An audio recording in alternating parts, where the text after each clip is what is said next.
जय हिंद, जय भारत, भारत माता की जय।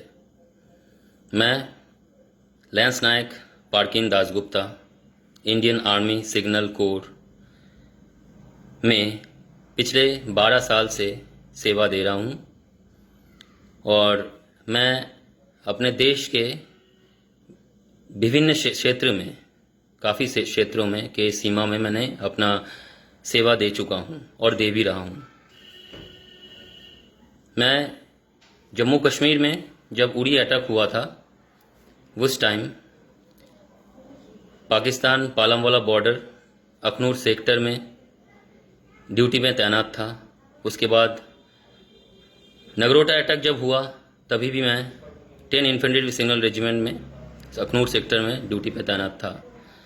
हम दुश्मनों से काफ़ी लड़े और कभी भी हम एक सोल्जर कभी अपने माँ भारती पे आँख उठाने कभी नहीं दिए। हमारा ट्रेनिंग हमें ये सिखाया जाता है कि देश को जब आपकी ज़रूरत पड़े तो एक सोल्जर कभी पीठ दिखा के आता नहीं है। तो हम फौजी कभी अपने माँ भारती के ऊपर कोई आँच आने नहीं देते हैं। आज बड़े अफसोस के साथ बोलना पड़ रहा है, मैं अभी छुट्टी में हूँ और बड़े अफसोस के साथ बोलना पड़ रहा है कि मेरा घर पश्चिम बंगाल में है। मैं पश्चिम बंगाल के बारासात और बारासात पुलिस स्टेशन है यहाँ पे। मैं यहाँ का रहने वाला हूँ बारासात, और मैं अभी छुट्टी में हूँ। पिछले 7-8 दिन हो गया मैं छुट्टी में हूँ। मेरे परिवार में मेरे माँ हैं, मेरे पिताजी है, मेरा वाइफ है, बच्ची है, भैया है। आज वीडियो बनाने का एक ही मकसद है कि 2 तारीख को बंगाल में विधानसभा के चुनाव का परिणाम आ चुका है। हमें सबको पता है कि तृणमूल कांग्रेस ने 200 से अधिक सीट पाके पूरे जनता का प्यार मिलके उन्होंने आज शपथ लिया, हमारे इस राज्य के मुख्यमंत्री बने और हम उनको बधाई देते हैं। ये बहुत अच्छी बात है और हर चीज़ एक गेम की तरह है कि हाँ, पॉलिटिक्स भी एक गेम है कि खेलने का गेम जो यहाँ पे चल रहा है। तो खेल कूद में हार जीत, हर चीज़ में हार जीत चलता रहता है, लेकिन जब खेल के मैदान में हो तब हम एक दूसरे को हराने की कोशिश करते हैं। और जब खेल ख़त्म हो जाता है, हम भारतीय, चाहे भारतीय हो चाहे पूरे दुनिया में, पूरे विश्व में, खेल के मैदान के बाहर हम एक दूसरे का दोस्त होते हैं। मैं कोई पॉलिटिकल बात नहीं कर रहा हूँ, ना ही कोई पॉलिटिकल मेरे बात करने का इशू है। मेरे जो माताजी है, मेरी जो मम्मी श्यामोली दासगुप्ता, मेरी मम्मी श्रीमती श्यामोली दासगुप्ता, अब ये हिंदुस्तान ऐसा देश है, इसमें हमें कॉन्स्टिट्यूशन ये अधिकार देते हैं कि आप कोई सा भी पार्टी को, कोई भी राजनीतिक दल को आप सपोर्ट कर सकते हो। ये हमारा कॉन्स्टिट्यूशन का अधिकार है और इस अधिकार को हमसे कोई नहीं छीन सकता है। आज मुझे ममता बनर्जी का अगर आदर्श पसंद हो तो मैं उनके आदर्श पे चलूंगा। अगर मुझे मोदी जी का आदर्श पसंद हो तो मैं उनके आदर्श पे चलूंगा। अगर मुझे अखिलेश यादव जी का आदर्श पसंद हो तो मैं उनके हिसाब से चलूंगा। तो ये कॉन्स्टिट्यूशन हमें ये अधिकार देता है, ये अधिकार देती है कि हम कोई सा भी पार्टी को पसंद कर सकते हैं और उनके प्रचार में जा सकते हैं। ठीक है, तो इसका मतलब ये नहीं कि आप कोई पार्टी कर रहे हो और आपके पार्टी हार जाए तो फिर जो पार्टी आया है, सत्ता पे जो पार्टी आया है, वो उसके कार्यकर्ता के जो हार गए उनके कार्यकर्ता के ऊपर ऐसा वो मत कीजिए। उसके कार्य कर सॉरी, बीच में मेरा एक फोन आ गया था। तो ये कॉन्स्टिट्यूशन हमें ये अधिकार देता है कि हम कोई भी राजनीतिक दल को चुन सकते हैं, उनके राह पे चल सकते हैं, भले ही वो रूलिंग हो, भले ही वो अपोजिशन हो। तो मेरा कहने का मतलब ये है, मेरी मदर वो भारतीय जनता पार्टी के कार्यकर्ता थी और है भी। तो जब ये रिजल्ट फाइनल हुआ, मेरा घर है पश्चिम बंगाल के, आपको पहले ही बता चुका हूँ, Barasat district, north 24 Pargana district में बारासात में मेरा घर है। तो मेरे घर के नीचे एक बीजेपी के, भारतीय जनता पार्टी का एक छोटा सा पार्टी ऑफिस भी था। तो जब चुनाव का रिजल्ट आया, उसके एक दिन बाद, मैं असली मुद्दे पे आ रहा हूं, उसके एक दिन बाद अचानक सुबह 10 बजे, 3 तारीख को सुबह 10 बजे उस पार्टी ऑफिस के अंदर टीएमसी के कुछ गुंडों ने आके तुरंत 5 मिनट के अंदर लॉक किया हुआ पूरा दरवाज़ा तोड़ के, उसके अंदर तोड़ फोड़ के टीवी, बाइक, मेरा खुद का बाइक था, मेरा स्कूटी, मेरा और एक बाइक, और दुकान में जो भी फोटोज वगैरह जो भी थे, सब तोड़ फोड़ के एकदम तहस नहस करके चले गए। मैं जब तक उनको पकड़ सकूं तब तक वो तहस नहस करके तहलका मचा के भाग गया। फिर मैंने सोचा कोई बात नहीं, ये हो सकता है, ऐसी कोई बड़ी बात नहीं है, क्योंकि चलो ठीक है, पार्टी ऑफिस है, ये हो गया। हाँ, उनको पसंद नहीं है कि हमारे सत्ता पे दूसरा कोई पार्टी रहे, ये हम सब चाहते हैं। मैं कोई पार्टी का हिस्सा नहीं हूं, मेरी मदर है, मैं फौजी हूं, फिर भी एक बार बोल रहा हूं। उसके बाद 3 तारीख को उसके बाद मैं पुलिस को इन्फॉर्म किया, तुरंत पुलिस आई, बारासात पुलिस स्टेशन के पुलिस आई, रेस्क्यू किया, नाम नोट किया, क्या क्या हुआ क्या क्या नहीं हुआ, सब कुछ नोट किया, फिर वो चले गए। उसके बाद मैं शाम को गया पुलिस स्टेशन में, उन्होंने बोला कि ये दाखिला करवाइए, एफआईआर दर्ज करवाइए। हमने एफआईआर करके आ गया 8 बजे तक। उसके बाद रात को 9 बजे, उसके बाद 3 तारीख रात को 9 बजे अचानक से टीएमसी के कम से कम 20 से 25, 30, मुझे आई हैव नो आइडिया, बहुत सारे लोग आए, इकट्ठा होते रहे हमारे घर के सामने। और हम जहां पे रहते हैं, यहाँ के लोग बड़े शांत लोग हैं, बड़े अच्छे लोग हैं, बहुत अच्छा इलाका है। हमारे जो नेबर्स है, हमारे जो पड़ोसी है, जो भी है हम आसपास में, बड़े शांत और बहुत अच्छे लोग हैं। इनको वायलेंस कभी पसंद नहीं है, किसी भी घर में नहीं है। अचानक टीएमसी के लोग इकट्ठा होते रहे, तब मुझे शक हो गया कि कुछ होने वाला है। फिर मैं थाने पे रिंग कर दिया कि सर, मैं आर्मी से बोल रहा हूँ, फौजी बोल रहा हूँ, मेरे घर में सुबह जो हुआ था, हो सकता है फिर दोबारा हो जाए, ऐसे ऐसे लोग इकट्ठा हो रहा है। तो पुलिस वालों ने मुझे जवाब में ये दिया कि हम आ रहे हैं।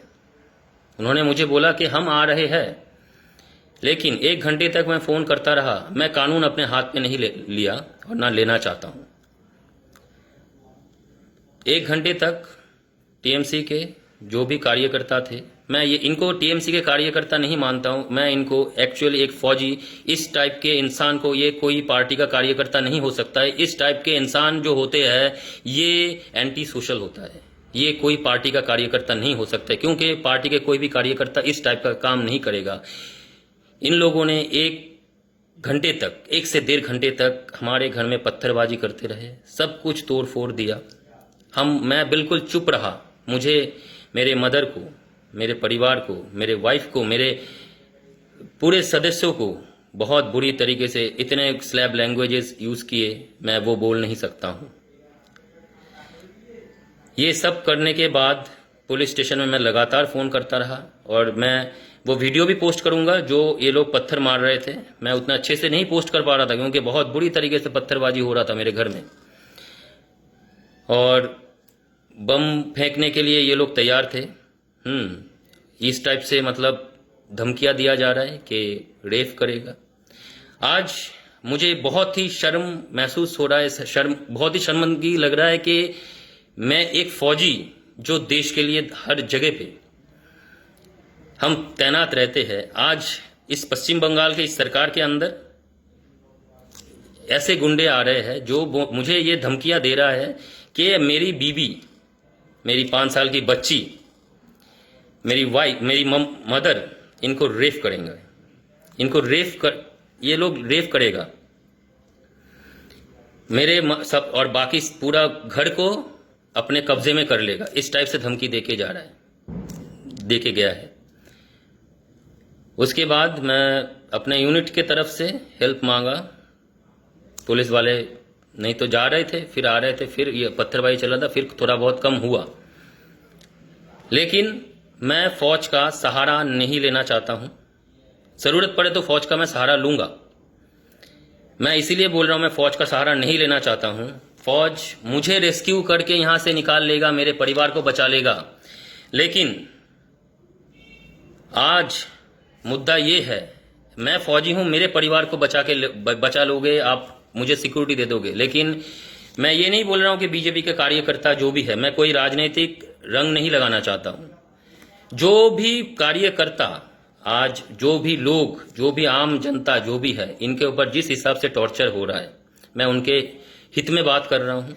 और सबसे पहली बात यह है कि मैं आज 3 दिन से घर से बाहर नहीं जा रहा हूं, क्योंकि मुझे ये डर है, ये पैनिक फील हो रहा है कि अगर मैं बाहर गया तो मेरे परिवार के ऊपर टीएमसी के गुंडों ने हमला बोल देगा। अगर फौजी रहते हुए ही ये फौजी के घर में इस टाइप से बर्ताव हो रहा है, तो फौजी अगर यहाँ से हिल गया तो और भी कुछ कर सकता है। मैं बंगाली में भी बोल सकता था, मैं इसीलिए बंगाली में नहीं बोल रहा हूँ।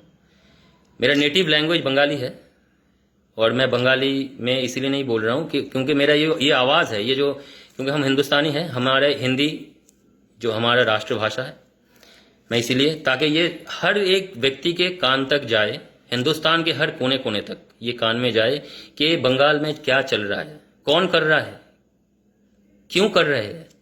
चुनाव का रिजल्ट तो आ गया है, ममता बनर्जी अपना सत्ता पे, अपने गद्दी पे आ गई है, शपथ ले चुकी है।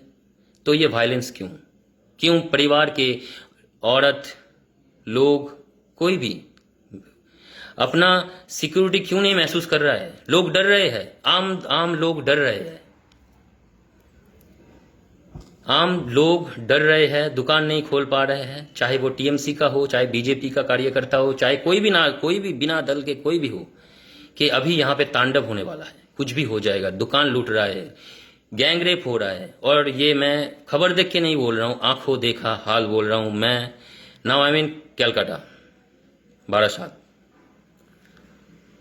तो मैं मुख्यमंत्री जी, प्रधानमंत्री जी, अपने डिफेंस मिनिस्टर राजनाथ सिंह जी और अपना जनरल साहब MM नरवाने साहब को मैं ये वार्ता देना चाहता हूं। मैं जो छुट्टी में हूं, छुट्टी में बढ़ाऊंगा, और उसके बाद भी छुट्टी ना बढ़े, मैं जब तक अपने परिवार को सेफ महसूस नहीं करूंगा, तब तक मैं ड्यूटी ज्वाइन नहीं करूंगा।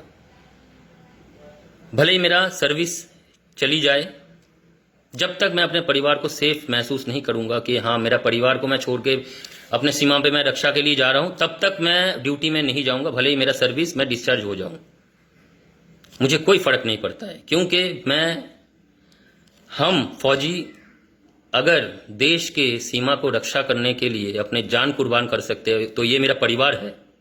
मैं अपने माँ बाप, अपने परिवार को बचाने के लिए मैं अपना जान कुर्बान करने के लिए तैयार हूँ।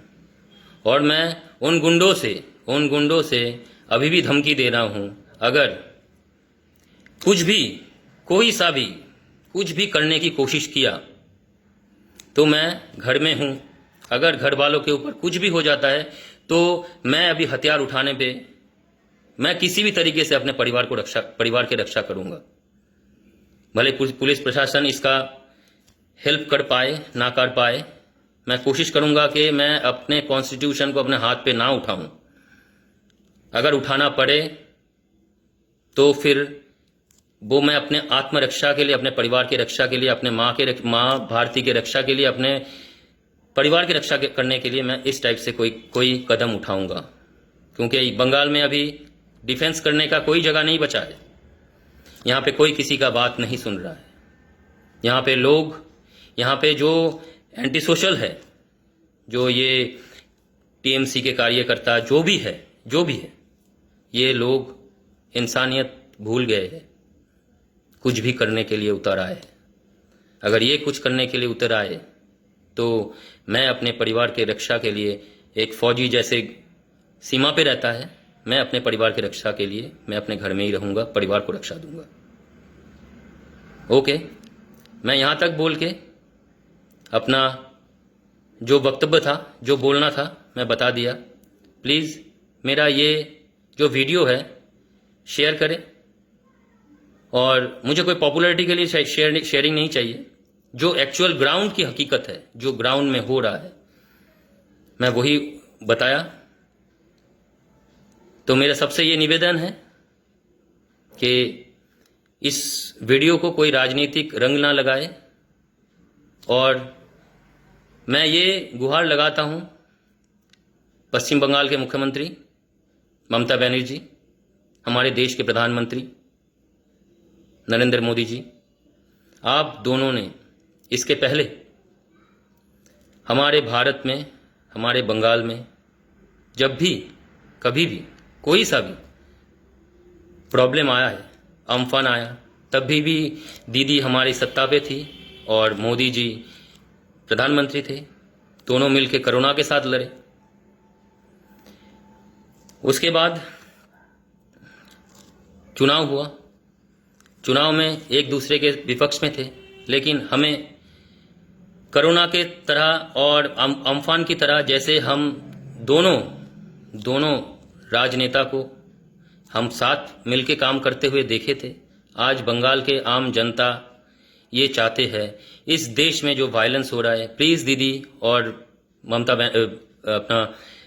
मोदी जी, प्लीज़ प्रधानमंत्री जी, आप दोनों सरकार मिलके इस वायलेंस को कम करे। नहीं तो अभी जो सिचुएशन बंगाल में चल रहा है, आप लोगों को वोट देने के लिए और कोई नहीं बचेगा। यहाँ पे बचेगा तो अराजकता बचेगा, और कुछ नहीं बचेगा, और कुछ नहीं बचेगा। बंगाल को बचाइए। आप दोनों सरकार से यही निवेदन है, प्लीज़ बंगाल को बचाइए, इस वायलेंस को कम कीजिए, और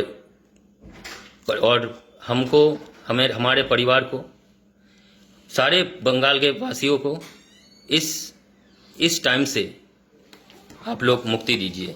ये बोल के मैं अपना वक्तव्य समाप्त करता हूँ। कोई गलती हो तो माफ़ कर देना। जय हिंद, जय भारत, भारत माता की जय।